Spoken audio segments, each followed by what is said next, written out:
பிறக்க இருக்கின்ற 2025ஆம் ஆண்டு உங்கள் அனைவரின் வாழ்விலும் மகிழ்ச்சியையும் மனநிம்மதியையும் சகல ஐஸ்வர்யங்களையும் சகல சௌபாக்கியங்களையும் தர எல்லாமல்ல வசிஷ்ட மகா கணபதியை வணங்கி இந்த புத்தாண்டு ராசிபலனை உங்களுக்கு வழங்குகிறேன். வணக்கம். சிம்ம ராசி அன்பர்களுக்கு எவ்வாறு இருக்கும் என்பதை பற்றி பார்க்க இருக்கின்றோம்.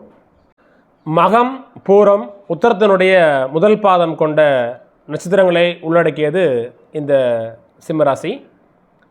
இப்போ இவர்களுக்கு இந்த 2025ஆம் ஆண்டு நடைபெற இருக்கின்ற கிரகங்களினுடைய பயிற்சியானது எந்த மாதிரியான நன்மைகளையும் எந்த மாதிரியான தாக்கத்தையும் ஏற்படுத்தும் என்பதை பற்றி ஒரு விரிவான பார்வை. சிம்மராசியை பொறுத்தவரையிலும் இந்த ஆண்டு 4 கிரகங்கள் பெயர்ச்சடையுது. பொதுவாக சனி பகவான், குரு பகவான், ராகு, கேது போன்ற கிரகத்தினுடைய பெயர்ச்சிகள் இருக்குது.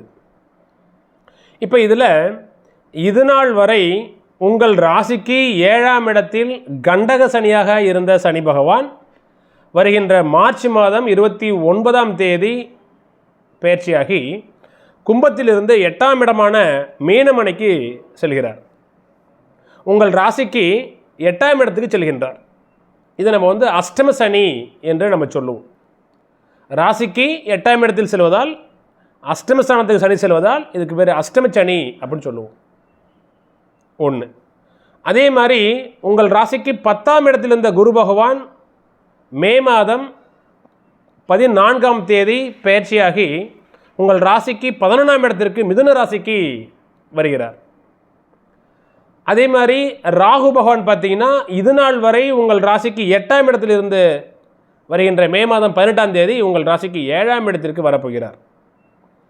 கேதுவை பொறுத்த மட்டிலும் உங்கள் ராசிக்கு 2ஆம் இடத்தில் இருந்த கேது பகவான் வருகின்ற 18ஆம் தேதி மே மாதம் 18ஆம் தேதி உங்கள் ராசிக்கே வர இருக்கின்றார். ஆக வருடாந்திர கிரகங்களான சனி, குரு, ராகு, கேது என்ன மாதிரியான பலன்களை இந்த பெயர்ச்சிக்கு பிறகு தரும் என்பதை பற்றி பார்க்க இருக்கின்றோம். முதலில் சனி பகவானுடைய தாக்கம் எவ்வாறு அமையும்? ஏன்னா கடகராசிக்கு சிம்ம ராசிக்கும் சனிதான் முதல் தரமான ஒரு பகை கிரகமாக நம்முடைய ஜோதிட சித்தாந்தமானது கூறுது.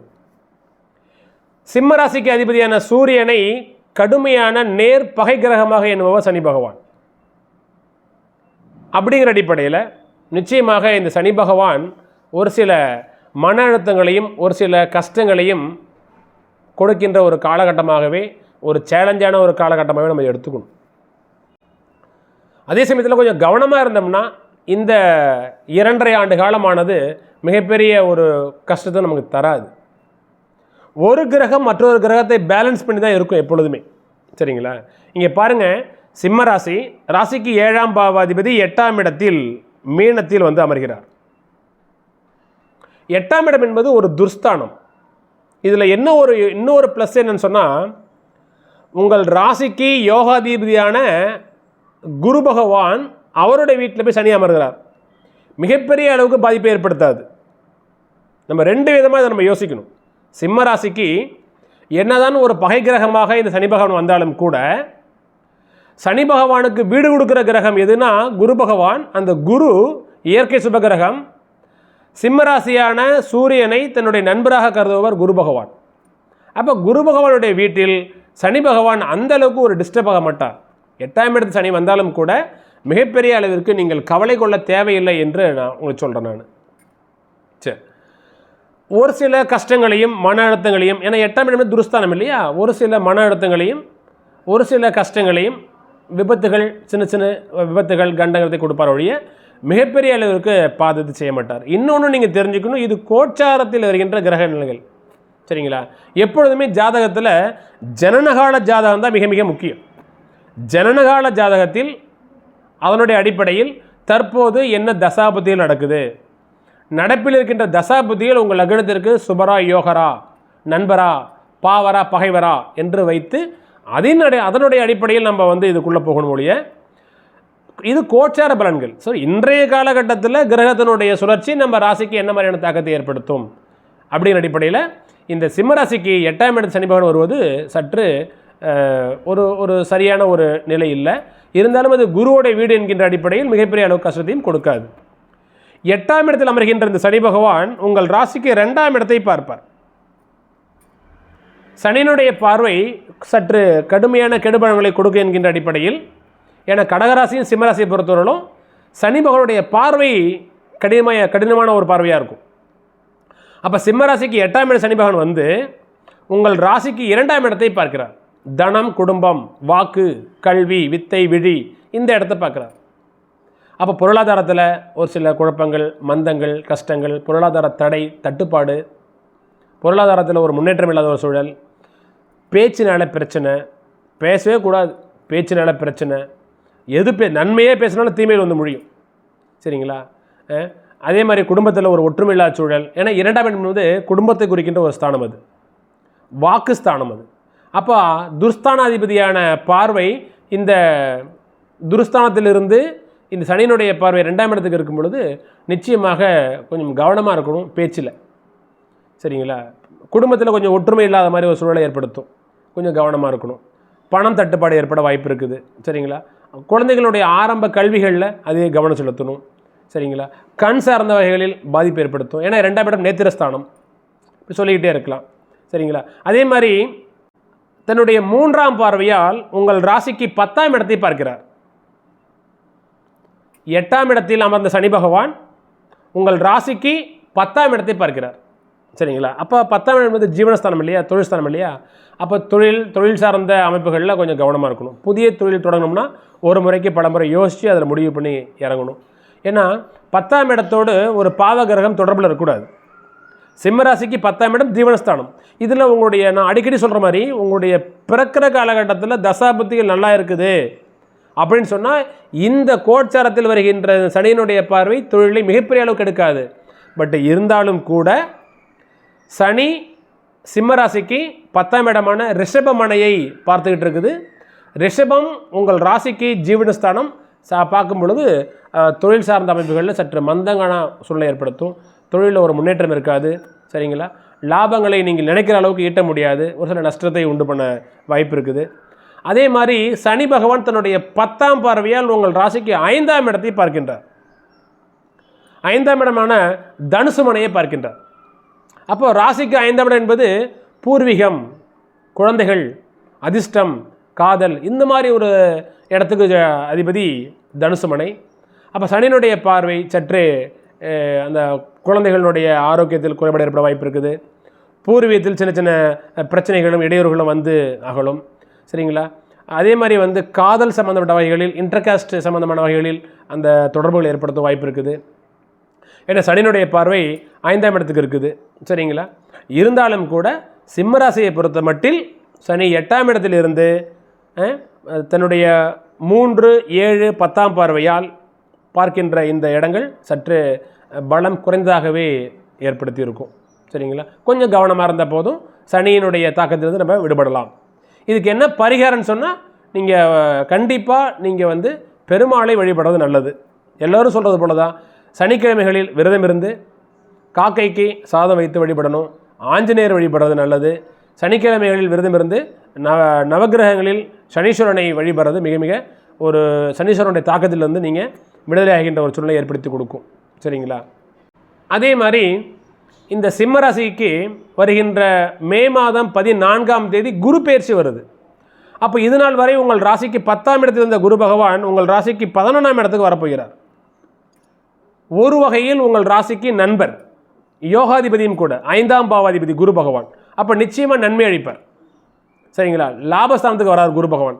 லாபஸ்தானத்துக்கு வந்து பொருளாதாரத்தில் மிகப்பெரிய முன்னேற்றத்தை தரப்போகிறார். சனியினால் ஒரு சில கெடுபலன்கள் இருந்தாலும் கூட சனியினால் வருகின்ற கெடுபலன்களிலிருந்து இந்த குருவுடைய பார்வை சற்று மன ஆறுதலை உங்களுக்கு தர இருக்கிறது இந்த 2025ஆம் ஆண்டு. அதனால் குருவோடைய சப்போர்ட் இருப்பதனால சனியினுடைய தாக்கம் அதிகமாக உங்களுக்கு இருக்காது. ஒன்றும் கவலைப்பட தேவையில்லை. ஸோ உங்கள் ராசிக்கு 5 மற்றும் 8 கூடைய கிரகம் குரு பகவான். ராசிக்கு நண்பர் என்கின்ற அடிப்படையில் ராசியாதிபதி சூரியனை மிக நெருங்கிய நண்பராக கருதுபவர் குரு பகவான். அப்போ குருவுடைய பார்வை லாபஸ்தானத்தில் வந்து அமர்கிறது. அப்போ லாபத்தை கொடுக்கும். சரிங்களா? 8 கூடையவன் 11 உட்காரார். அப்போ அட்டமாதிபதி 11 அமரும் பொழுது வெளிநாடு வெளிமாநிலங்கள் தூரதேசங்கள் மூலமாக லாபங்களை கொடுக்கும். 11ஆம் இடத்தில் அமர்ந்த குரு பகவான் உங்கள் ராசிக்கு 3ஆம் இடத்தை பார்ப்பார். நல்ல தைரியம், தன்னம்பிக்கை, வீரியம், கீர்த்தி, புகழ் அத்தனையும் கொடுப்பார்.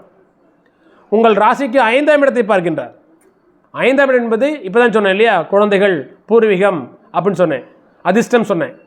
அப்போது ராசிக்கு 8ஆம் இடத்தில் சனி பகவான் அமர்ந்து தன்னுடைய 10ஆம் பார்வையால் 5ஆம் இடத்தை பார்க்கும் பொழுது 5ஆம் இடத்தை கெடுக்கும் என்று சொன்னேன் இல்லையா. அப்போ சனியினுடைய தாக்குதலிலிருந்து இந்த குரு பகவான் 5ஆம் இடத்தை பலப்படுத்தும். அப்போ பிள்ளைகளுக்கு நோய் நொடிகள் வந்தாலும் குருவோடைய பார்வையால் அது நோய் நொடிகளிலிருந்து விடுதலை ஏற்படுத்தி கொடுக்கும். பூர்வீகத்தில் சின்ன சின்ன பிரச்சனைகள் சனியினுடைய பார்வையால் வந்தாலும் கூட குருவோடைய பார்வையால் அந்த சின்ன சின்ன பிரச்சனைகளிலிருந்து பூர்வீகத்தில் மிகப்பெரிய கஷ்டங்கள் இல்லாத ஒரு சூழலை ஏற்படுத்தி கொடுக்கும். இப்படி சனியினுடைய பார்வை கெடுத்தாலும் கூட குருவோடைய பார்வை அதை பேலன்ஸ் செய்து வருகின்ற 2025ஆம் ஆண்டானது ஒரு நிறைந்த ஒரு சௌபாக்கியமான வாழ்க்கையை உங்களுக்கு அமைச்சு கொடுக்கும். அதே மாதிரி உங்கள் ராசிக்கு 7ஆம் இடத்தை பார்க்கும் குரு பகவான். இங்கே பாருங்கள், சிம்ம ராசியை பொறுத்தவரை 7 கூடிய கிரகம் கணவன் மனைவி ஒற்றுமையை குறிக்கின்ற ஒரு இடம் 7ஆம் இடம். அப்போ 7ஆம் பாவாதிபதி 8ஆம் இடத்தில் அமர்வது கணவன் மனைவிக்கிடையே கருத்து மோதல்களை ஏற்படுத்தும். ஆனாலும் இந்த 7ஆம் இடத்தை குரு பார்ப்பதன் காரணமாக அதுவும் நிவர்த்தி ஆகுது. எனவே நான் என்ன சொல்கிறேன்னு சொன்னால், சிம்மராசியை பொறுத்தவரையிலும் அஷ்டமஸ்தானத்தில் 8ஆம் இடத்தில் சனி பகவான் அமர்ந்து பார்க்கின்ற இடங்களை கஷ்டப்படுத்தினாலும் பிரச்சனைகளை கொடுத்தாலும் குருவோடைய பார்வை அதை ஈடுகட்டுகின்ற வகையில் இருப்பதனால் இந்த 2025ஆம் ஆண்டு உங்களுக்கு மிகப்பெரிய ஒரு சௌபாக்கியம் நிறைந்த அஷ்டலட்சுமி நிறைந்த ஒரு ஆண்டாகவே அமையப் போகிறது என்பதில் எந்த விதமான மாற்று கருத்தும் இல்லை. சரிங்களா? வருகின்ற மே மாதம் 18ஆம் தேதி நடைபெற இருக்கின்ற ராகு பயிற்சி எப்படி இருக்குன்னு பார்க்கலாம். உங்கள் ராசிக்கு 8ஆம் இடத்தில் துருஸ்தானத்தில் அமர்ந்து கஷ்டங்களையும் கண்டங்களையும் மன அழுத்தங்களையும் கொடுத்த இந்த ராகு பகவான் பயிற்சியாகி கும்பத்துக்கு வருகின்றார். கேது பகவான் உங்கள் ராசிக்கே வந்து அமர்கிறார். சரிங்களா? இதனால் வரை மீன ராசியில் இருந்த ராகு பகவான் பயிற்சியாகி கும்பத்துக்கு வருகின்றார். கும்பம் என்பது சிம்ம ராசிக்கு 7ஆம் இடம் இல்லையா? அப்போ 7ஆம் இடத்தில் ராகு வருவது கணவனாக இருந்தால் மனைவிக்கும், மனைவியாக இருந்த கணவனுக்கு இடையே கருத்து மோதல்களையும் பிரச்சனைகளையும் உண்டு பண்ணும் அப்படின்னு சொல்லுவாங்க பொதுவாக, இல்லைங்களா? ஆனால் பாருங்கள், இந்த ஆண்டு குரு உங்கள் ராசிக்கு 11ஆம் இடத்தில் அமர்ந்து உங்கள் ராசிக்கு 7ஆம் இடத்தை பார்ப்பதனால் 7ஆம் இடமும் புனிதமடைகிறது. 7ஆம் இடத்தில் இந்த ராகுவினுடைய தாக்குதலும் அங்கே மட்டுப்படுத்தப்படுது, கட்டுப்படுத்தப்படுது. நீங்கள் பாருங்கள், குரு பகவான் மிதுனத்தில் இருக்குது. மிதுனத்தில் இருந்த குரு பகவான் ராகுவை பார்க்குது. அப்போ 7ஆம் இடத்தில் கோட்சாரத்தில் ராகு வந்து திருமணத்தை பாதிக்கும், திருமண உறவுகளை பாதிக்கும், கணவன் மனைவிக்கிடையே கருத்து முறைகளையும் பிரச்சனைகளையும் பிரிவினைகளையும் உண்டு பண்ணும் சொன்னாலும் கூட இந்த குருவோடைய பார்வை ராகு மீது முழுமையாக படுவதன் காரணமாக ராசிக்கு குரு பகவான் நண்பர் என்கின்ற அடிப்படையில் குருவோடைய பார்வை ராகுவினுடைய தீய பலன்களை கட்டுப்படுத்தும். எனவே நிம்மதியான சூழலே நிச்சயமாக இருக்கும் ஒழிய சனி ராகு கேதுனுடைய பயிற்சியினால் வருகின்ற தீங்குகளை இந்த குருவோடைய பயிற்சியானது அதை ஈடுகட்டும் என்கின்ற அடிப்படையில் நிச்சயமாக சொல்கிறேன். வருகின்ற 2025ஆம் ஆண்டு பிறக்கிருக்கின்ற புது வருடம் உங்களுக்கு மிகப்பெரிய உன்னதமான ஒரு வாழ்க்கையை அமைச்சு தரும் ஒழிய மிகப்பெரிய கஷ்டத்தை உங்களுக்கு கொடுக்காது. அஷ்டம சனியை பற்றி நீங்கள் சிறிதளவும் கவலை கொள்ள தேவையில்லை. நன்றி, வணக்கம். என்னுடைய சேனலை நீங்கள் இன்னும் சப்ஸ்கிரைப் செய்யலைன்னு சொன்னால் சப்ஸ்கிரைப் பண்ணுங்கள். உங்களுடைய நண்பர்களுக்கும் உறவுகளுக்கும் இந்த வீடியோவினை ஷேர் பண்ணுங்கள். மறக்காமல் பெல் ஐக்கானை ப்ரெஸ் பண்ணுங்கள். அப்பொழுது தான் இந்த வீடியோவுக்கு உண்டான நோட்டிஃபிகேஷன் உங்களை வந்தடையும். ஜோதிடம் சார்ந்த பல்வேறு கருத்துக்கள் உங்களுக்கும் கிடைக்கப்பெறும்.